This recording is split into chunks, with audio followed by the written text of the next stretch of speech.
Ladies and gentlemen, if you allow me, it is now time to introduce the winner of the Most Beautiful Child Award. The winner is no one. Why is that? Well, let's take a look at the categories that they all had to compete against. We have the arguments as to why beauty pageants aren't so bad.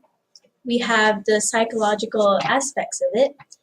We have the social and emotional occurrences, and we have the financial benefits behind it all.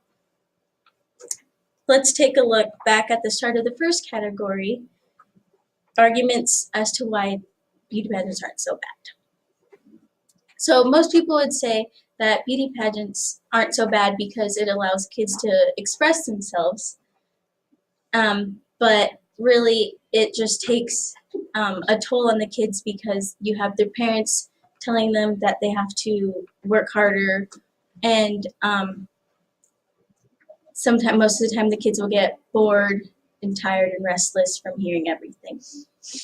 And that leads me on to my next point of the psychological aspects. So everyone has heard of, or at least seen, the show Toddlers and Tiaras. In that show, basically, they just show you the journey of how beauty pageants work, how you'll see some winning, you'll see losing, you'll see kids breaking down.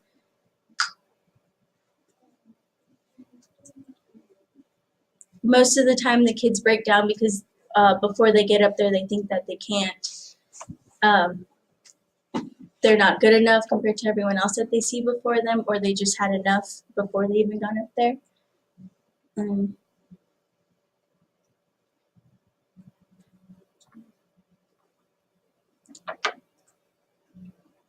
when they get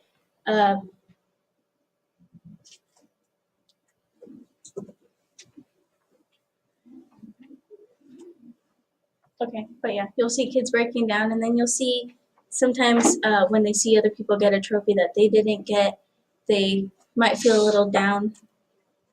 And according to Psychological Today, for kids that retire from beauty pageants, they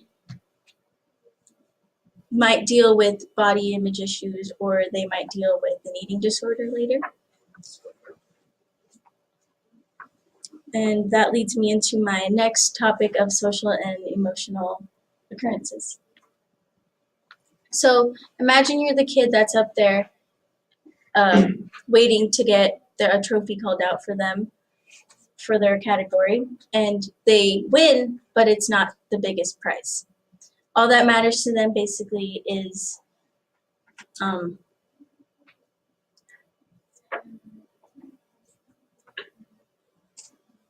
all that matters to them is basically how their parents react, and most of the time they'll cheer, but they'll start thinking about how they could have done better, if they could have been sassier, or if they could have been cuter, and then everything that the parents said to them starts getting inside their head, and then they start feeling worse. And it was the pressure of everything that they had to deal with in order to be in a beauty pageant. And then for my last topic, we have the finances behind a beauty pageant. So there's a lot of stuff that goes into a beauty pageant, and a lot of the stuff is custom made. And there is a mom from Toddlers and Tiaras that did an interview with Today talking about how much it costs to be in a beauty pageant. And because everything is custom made, everything is going to cost a lot. And to register for a beauty pageant, the biggest beauty pageants are around $400.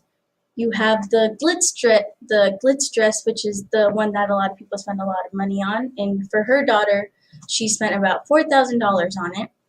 You have costumes for different kinds of categories that they do, and that costs between $300 to $500.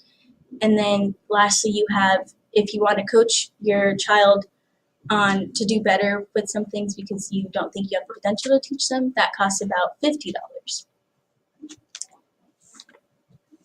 And some parents might even spend extra to do something like wax their eyebrows or do their hair and their makeup. But the mom that interviewed with today, didn't want to do that because she felt like it took away from the physical beauty of them and the natural beauty. To recap, we went over the arguments as to why beauty pageants aren't so bad. We went over the psychological aspects. We went over the social and emotional occurrences, and we went over the finances behind it. The reason why no one won is because everyone is beautiful in their own way, and you don't need money or you don't need a trophy to tell you that you're beautiful in your own way. Thank you.